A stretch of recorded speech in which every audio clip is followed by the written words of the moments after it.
के जम्मो देखैया दर्शक मन ला मोर जय जोहार और प्रिया के सबोला जय जोहार। होली के गाड़ा गाड़ा आपला बधाई। और देखा आज होली माते हावे तब होली में हमार प्रकृति के का दिस्त होथे तेला मैं आपला बताना चाहा। स्वागत।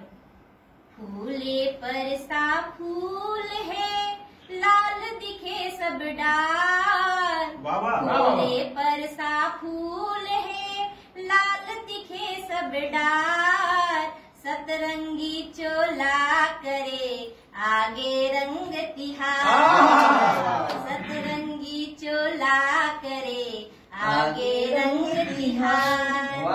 आओ जब होली आथे तब सब झन अपन आपला राधा और किशन समझते तब मैं अपन आपला राधा समझ के का सोचता हूँ ये लाइन में देखिया। स्वागत। खोर गरी चारों कती सर सर बरसे रंग, खोर गरी चारों कती सर सर बरसे रंग, राधा बन नाचे महू मोर किशन के संग, राधा बन नाचे महू मोर किशन के संग। बहुत बढ़िया बहुत बढ़िया।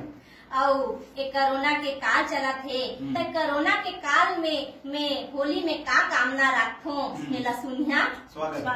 प्रिया कहे सब प्रेम से, प्रिया कहे सब प्रेम से खेले रंग गुलाल, प्रिया कहे सब प्रेम से खेले रंग गुलाल, होली में जर के मरे एक कोरोना काल, होली में जर के मरे एक कोरोना काल। एक होली के जो बेरा हावे जो समय हावे ते में जर के कोरोना काल मरे और हमन सब बढ़िया से सुघर मजा रह सकन। और आप मन के समक्ष होली आए के पहली जब बसंत आथे तब कैसे लागथे तेला मैं अपन रचना में बताना चाहा। स्वागत है।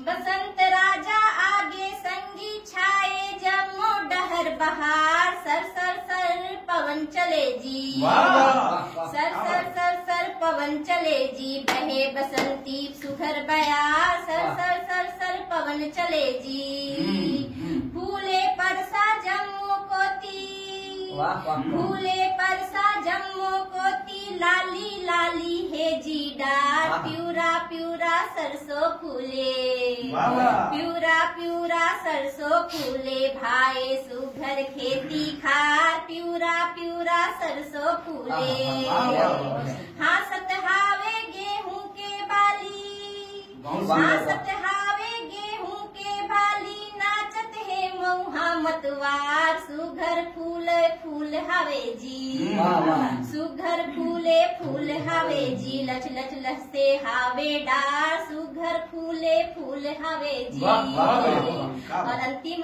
लाइन, हरियर हरियर चारों कोती, हरियर हरियर चारों कोती, मगन सबो लइका सियान, सरग बरोबर लागे भुइया, सरग बरोबर लागे भुइया, आए बसंत नवा बिहान, सरग बरोबर लागे भुइया। जय जोहार।